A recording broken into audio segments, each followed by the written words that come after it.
Olá, começa agora o programa Trabalhador em Foco, esse programa que é uma realização do Movimento Sindical de Petrópolis, através da união de diversos sindicatos, que fazem com que eu tenha a oportunidade de levar para você aí de casa informações precisas e relevantes sobre o dia a dia de todos nós trabalhadores. Muito mais que trabalhadores, cidadãos. E é por isso que hoje a gente vai conversar com o advogado Felipe César Santiago e a gente vai falar sobre as políticas de combate à desigualdade social. Olá, Felipe, muitíssimo agradecida por estar de volta ao programa Trabalhador em Foco, prazer recebê-lo. Prazer é todo meu, Carla. Queria abraçar calorosamente a você, ao Maurício, aos trabalhadores da produção do Trabalhador em Foco e também aos telespectadores, que já é a segunda vez que eu tenho a honra de participar com você e sobre um tema tão relevante socialmente, né? Primeiro foi Previdência e agora sobre a desigualdade. Então, um beijo a todos. Obrigada pela gentileza, é sempre um prazer recebê-lo. Vamos começar, assim, pelo básico, afinal de contas, a gente ouve muitas vezes, e o tempo todo, assim, desigualdade social. Queria que você explicasse para o nosso telespectador o que é isso, afinal de contas. Como é que funciona essa questão? É muito boa essa pergunta e a gente ataca o coração do problema. Mas eu queria conceituar um pouco antes, para a gente poder participar todos juntos, né, do que eu entendo como necessário para combater a desigualdade. É Perfeito. necessário políticas públicas. E a gente precisa conceituar políticas públicas como ações de governo e de Estado que tensionam a solução dos problemas sociais. Então, por ação ou omissão pública de governo, se dá a solução de políticas públicas. Uma não política pública é uma política pública, é uma opção de Estado. Então, isso é muito Legal isso que importante. você falou. Esse conceito eu estou trazendo da Celina Souza, que é uma mestra que conceitou política pública no Brasil há muitos anos. E a partir disso, eu vou para a sua pergunta. Como que a gente consegue dar significado a essa desigualdade, a esse monstro abstrato, que não tem nem cara, mas a gente consegue sentir se a gente conversar, e a gente vai saber que, por exemplo, a Carla tem traços desiguais aos meus. Ela, por exemplo, deve ter uma câmera muito melhor que a minha, provavelmente o som dela é melhor, mas isto, será que é uma desigualdade? Chega a ser uma desigualdade? Sim, isso é desigualdade. Isso não é uma iniquidade. E aí é o nosso ponto. Veja, a desigualdade social é uma iniquidade, que é o contrário de equidade. Então, quando eu estou numa situação em que eu não tenho as mesmas condições da Carla de falar com todas as pessoas ou de me posicionar no mercado de trabalho, razão pela qual eu estou com ela de forma muito desigual. E essa diferença a gente dá um nome de desigualdade social, essa ausência de oportunidades iguais para pessoas que são iguais terem o seu desenvolvimento. E aí a gente pode, isso traz reflexos que são, como eu disse no início, muito abstratos, mas a gente pode senti-los muito de perto. A fome talvez não, com absoluta certeza, a fome é a política, é a desigualdade mais nociva, porque ela mata e causa um extremo desconforto. A falta de acesso aos serviços públicos de saúde também mata, né? A falta de opção, a questão da fome, da opção de educação de qualidade, isso tudo promove um conjunto. E é muito importante a gente falar de desigualdade social não como um ponto específico, mas como um contexto. Até porque, seja para aumentar ou diminuir a desigualdade, nunca é um único fator. A gente sempre aponta alguns vetores. E aí eu queria me reportar a um recente estudo do INSPER, publicado muito agora, no dia 14 de outubro desse ano, e que foi abordado justamente uma pequena alteração, uma nova alteração que já vinha se alterando, do cálculo de desigualdade social. Por exemplo, para fazer um brevíssimo contexto, né? Antigamente e até hoje a gente classicamente fala do desenvolvimento do país a partir da noção de PIB, né? Produto Conjunto de riquezas. Interno Bruto. Isso, o produto interno bruto é o conceito que as pessoas entendem como o país estar saudável ou não financeiramente. Uhum. Mas, do ponto de vista das pessoas, das famílias, né, digamos assim, por uma métrica interna nossa, de qualidade de vida, o PIB não é um fator mensurável. Não nos interessa se o país vendeu mais ou menos, se a balança comercial está ou não equilibrada. Interessa, por exemplo, ter uma inflação alta e aí o meu salário que eu recebi há uma semana não consegui comprar as mesmas coisas que eu comprei no mês passado ou no ano passado. Isso a gente dá um nome de inflação. E inflação corrói o orçamento das famílias e causa, portanto, maior desigualdade. Quem é mais afetado com isso são as classes mais baixas e média também, que são tiradas delas as oportunidades de oferta de produtos. Por quê? Porque para elas não está mais acessível, né? Se você comprava um tipo de carne antigamente, talvez hoje você não possa mais comprar esse tipo de carne. Aliás, tem gente que está comendo osso, e isso não é só em Petrópolis, né? Então, a desigualdade é essa desigualdade. Quando a gente fala de desigualdade social, a gente precisa tirar alguns estigmas que costumeiramente as pessoas colocam. PIB não é que não seja importante para o desenvolvimento de políticas públicas, é que ele é talvez o menos importante medidor da desigualdade. E aí a gente passou a adotar o índice Gini, que é um índice de um cálculo bastante complexo, que leva em consideração a PNAD contínua, que é a pesquisa nacional doméstica dentro das famílias, que é uma pesquisa realizada há muitos anos pelo Instituto Brasileiro de Geografia e Estatística, o IBGE. Esse índice é alimentado pela PNAD, que ocorre antigamente de 10 em 10 anos, mas agora acho que não vai ter mais, enquanto Bolsonaro estiver no poder, ele não demonstra muito interesse nisso, porque certamente será um resultado catastrófico, né? Certo. E recentemente, retomando o que eu tinha dito sobre o estudo do INSPER, recentemente o INSPER até reclassificou um período da história brasileira como um período de maior igualdade, né? Ou seja, menor desigualdade, que foi entre 2001 e 2014. Eu estou falando, Carla, do INSPER, um instituto que não tem nenhuma raiz com a esquerda.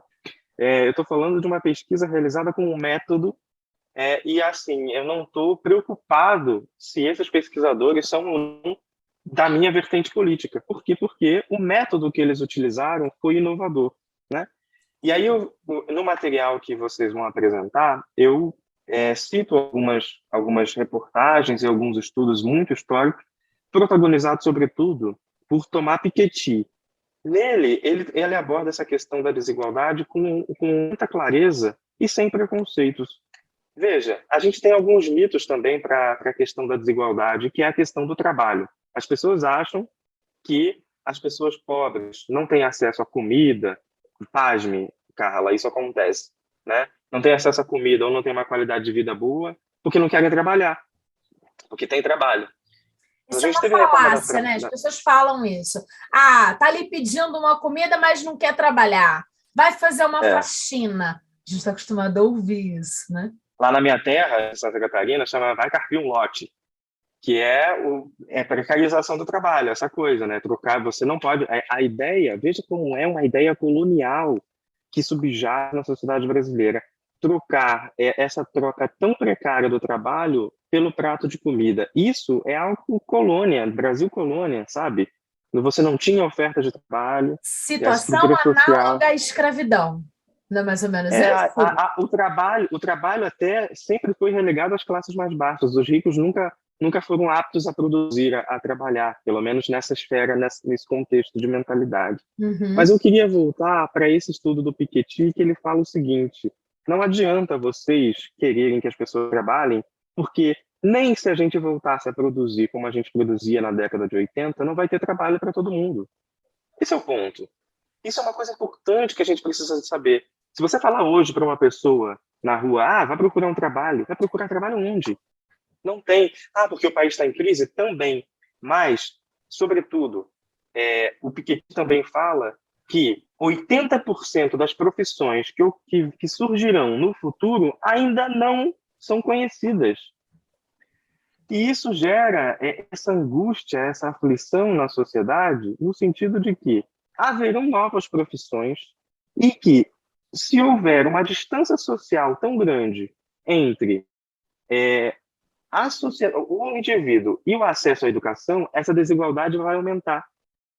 O que o estudo do INSPER do dia 14 traz para nós também esse novo cálculo se deve não somente pelos índices de aumento do consumo e dos serviços do Brasil naquele período citado, mas, sobretudo, no acesso à educação.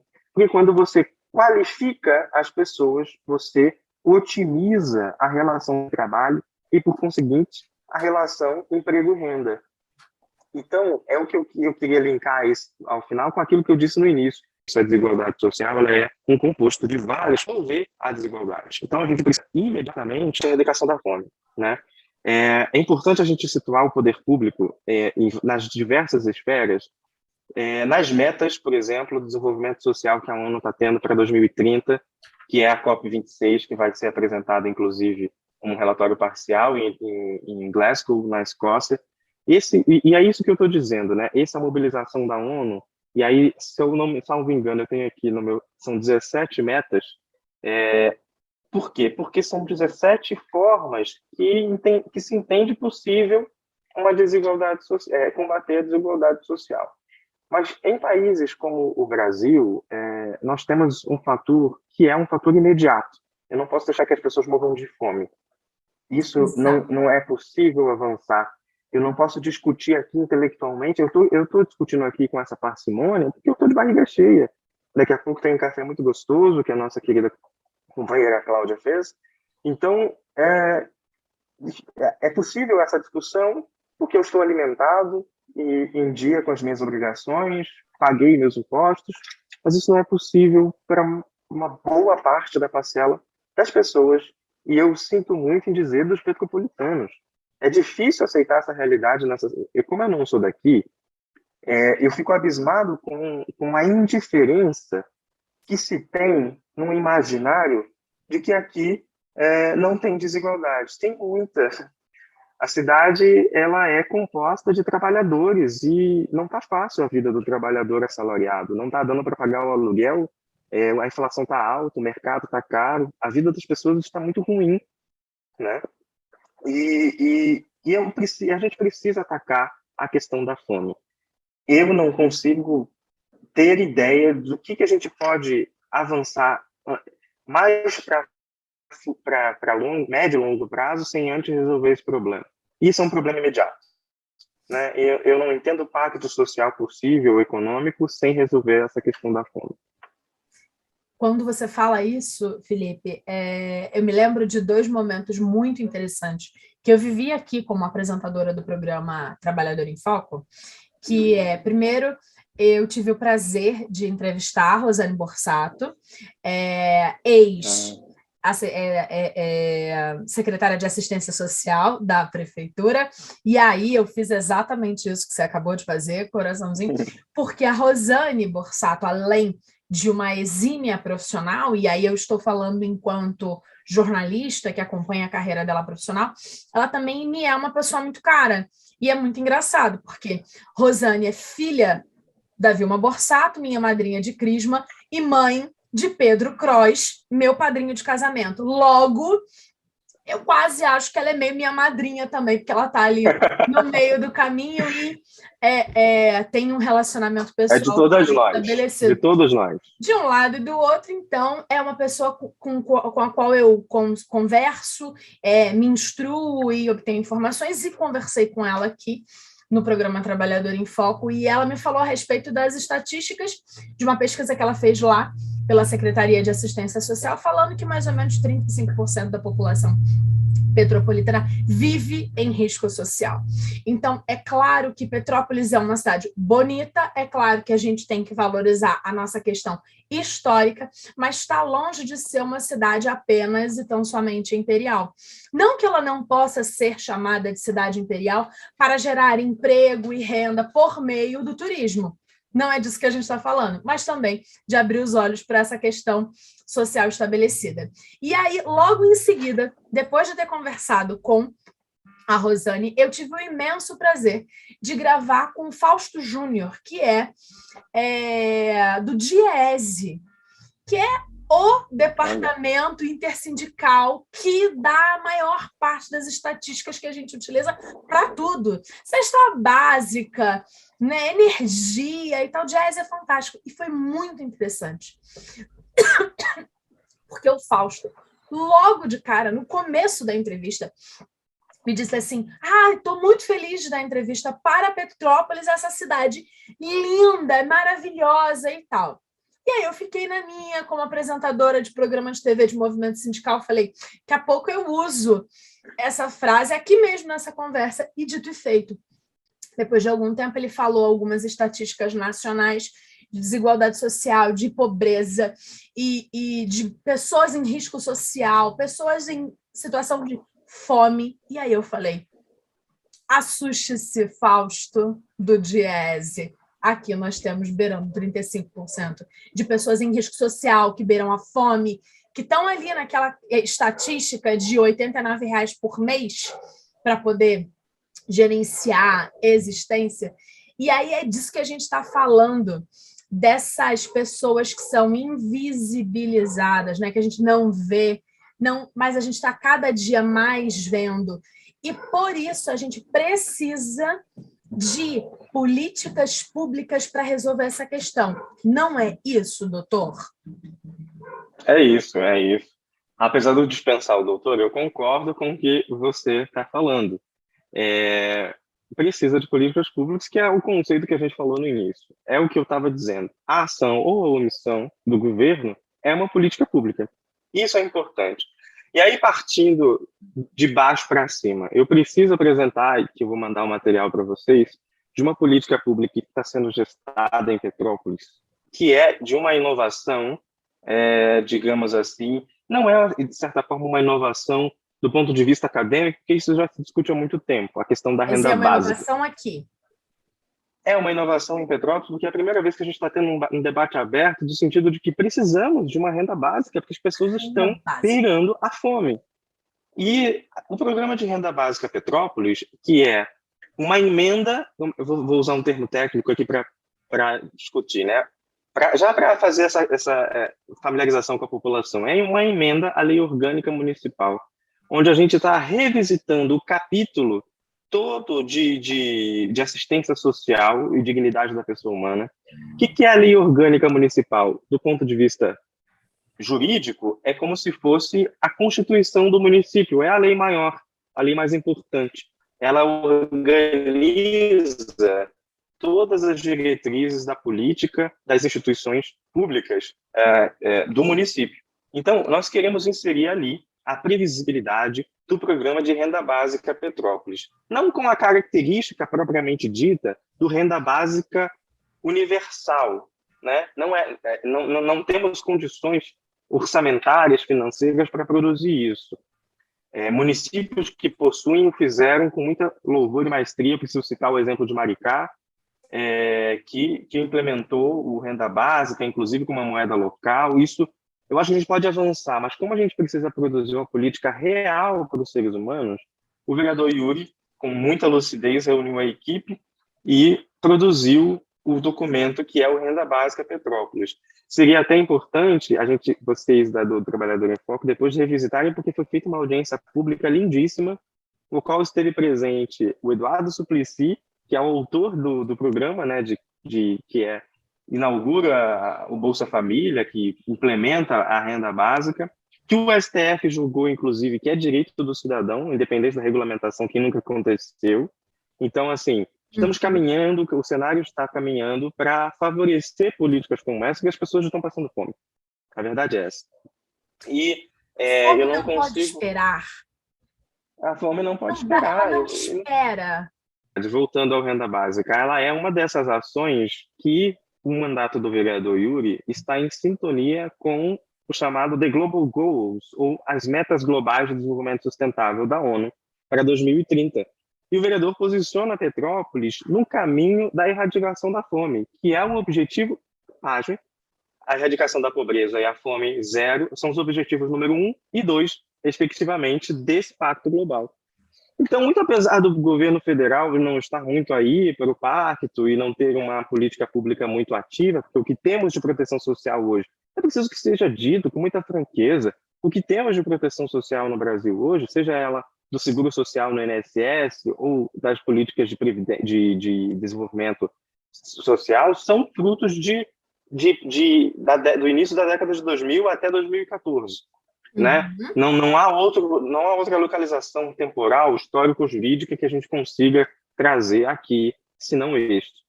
E o vereador Yuri, quando coloca em pauta a questão do renda básica, ele está de olho justamente no desenvolvimento de Petrópolis dentro desse contexto de desenvolvimento social, que é a urgência, a emergência das famílias de não passar fome, e enxergar que as classes não está fácil para as classes populares, né? E sem preconceito de dizer, porque uma das características do Renda Básica Petrópolis é que, como ele não é universal, esse conceito de para todo mundo, ele é para quem precisa. Certo. Mas é também para quem precisa, no sentido de que nós entendemos que o governo federal não tem provido as pessoas com um auxílio correto, da forma correta, não é? O Bolsa Família não é suficiente para prover esse mínimo existencial, embora seja importante. Quando ele foi criado e implementado, ele é importante e deve continuar. Então, a ideia qual que é? Trazer a característica da complementariedade. Então, o município complementaria um valor desses subsídios federais, né? E a pessoa poderia, portanto, alçar um patamar mais confortável, ou, digamos, eu prefiro dizer, menos desconfortável de desigualdade. E, nesse aspecto, essa política é muito feliz. Está tramitando na Câmara Municipal de Petrópolis, com uma comissão especial formada. Esse projeto está nessa comissão, não depende de a sanção do Executivo, porque é emenda à lei orgânica, então ela precisa apenas de 8 votos aqui na Câmara dos Vereadores. O vereador está trabalhando para que ela seja aprovada e estamos discutindo isso aqui. Com que fundamentos, né? Com o fundamento da segurança alimentar, e com isso a gente tem o Conselho de Segurança Alimentar do município, o CONSEA, com a presidenta Thalita, a qual Rosane até faz parte. Nós temos, inclusive, participado de reuniões, a equipe do mandato, participado de reuniões no grupo de trabalho do Ministério Público de Combate à Fome, né, um grupo de trabalho formado e liderado pelo Ministério Público. Então, nós estamos catalisando todos os movimentos sociais e direcionando, fazendo o que seja possível para que as pessoas consigam ter essa dignidade. E outro projeto interessantíssimo, como esse projeto que eu estou dizendo para você, é algo complexo, não dá para fazer para noite para o dia, e a nossa equipe tem muita responsabilidade com a tramitação dos processos. A gente quer primeiro ouvir as pessoas, ouvir as pesquisas, trabalhar com o orçamento, né? Nós fizemos, inclusive, uma adaptação muito interessante, porque como nós temos esse projeto tramitando aqui na Câmara, nós emendamos a lei orçamentária anual, que também está tramitando aqui, para já constar o orçamento do ano que vem para esse programa, né? E aí, o mais interessante é que nós chegamos aqui, reavaliamos com muita responsabilidade o orçamento municipal e aportamos ali alguns ajustes para que isso fosse possível. Então, a viabilidade do programa, do ponto de vista orçamentário, também foi pensado pela nossa equipe, e está lá garantido. Porque não adianta criar uma ideia fantástica e logo em seguida ela cair com não temos recursos para isso. Ou, nossa, como a gente acabou de ouvir por conta do governo federal, de onde vem o dinheiro para dar os absorventes? Existe, estava tudo certo, era mais uma vez uma grande fake news do governo federal, especificamente do presidente Jair Messias Bolsonaro, mas mais do que isso, é importante que todo esse trâmite seja alinhado para que a gente não tenha um grande trabalho e que não vá ser executado. É bom você tocar nisso, porque eu não gosto nem de chamar de fake news, eu gosto de chamar a responsabilidade para os meus colegas juristas, porque ouvi gente defender que realmente não havia amparo na lei de responsabilidade fiscal. Eu gostaria de lembrá-los, os meus colegas que defendem essa ideia, de que há uma teoria muito consagrada no direito, a teoria do direito, que é a teoria tridimensional, inaugurada por Miguel Reale, que diz que o direito é o fato, valor e norma. A gente não pode ignorar o fato de uma sociedade estar com pobreza menstrual, com pobreza da fome, Sim. e o direito precisa corresponder, nesse embate de valores, de princípios, precisa corresponder a esses fatos que precisam ser valorados, e os juristas têm essa responsabilidade. Como é inconstitucional um projeto desses? Não existe. O executivo poderia devolver, havia N formas, N soluções. É preciso chamar a responsabilidade dos nossos juristas, porque o direito é fato, valor e norma. E, sobretudo, também, como dito pelo Ronald Dworkin, um outro teórico, o direito é integridade e coerência. É um romance em cadeia. A gente não pode tentar reescrever um livro por cima da imprensa. A nossa caneta não vai, o livro está escrito. O fato social está aí. Então, é importante, fechando esse seu comentário da fake news, eu não gosto de chamar de fake news, porque houve, inclusive, um movimento de juristas nesse sentido, e eu reprovo com veemência. Mas voltando à renda básica. Que a gente Renda tem que básica arrematar, porque o nosso horário já explodiu. Eu preciso falar desse renda básica, que é uma política que está tramitando, e a gente precisa ouvir todo mundo e torcer para uma pressão social suficiente a ponto de persuadir os outros parlamentares a aprovarem essa política, que é uma política de Estado. Ela vai estar para sempre na política petropolitana para prover momentos de crise como esse.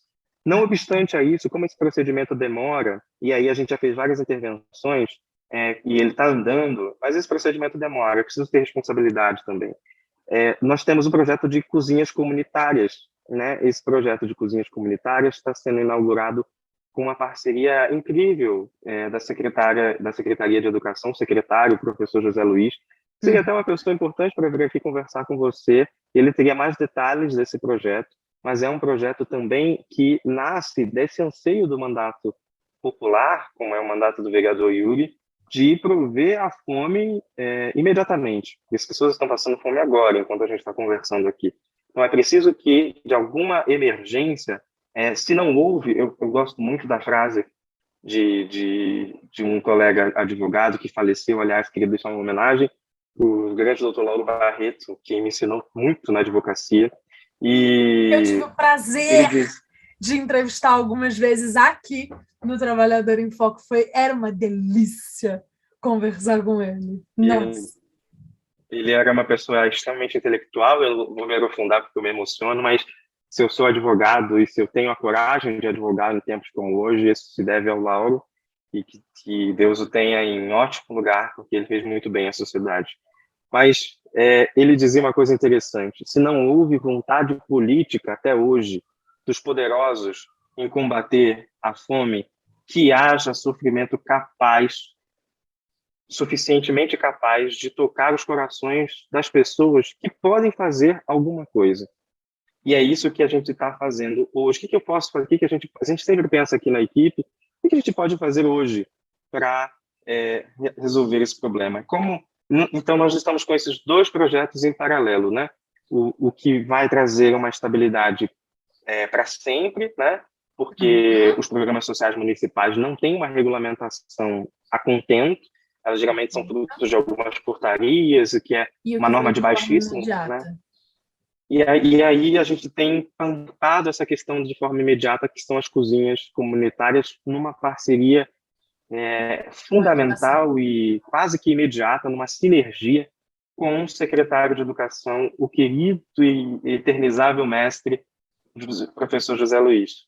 Então, é isso que eu queria deixar para você. Não sei se eu fugi um pouco do que você pretendia. Foi ótimo. É sempre um prazer conversar com você. Voltaremos para dar continuidade e, principalmente, para noticiar, falar a verdade quando o Renda Básica Petrópolis estiver estabelecida.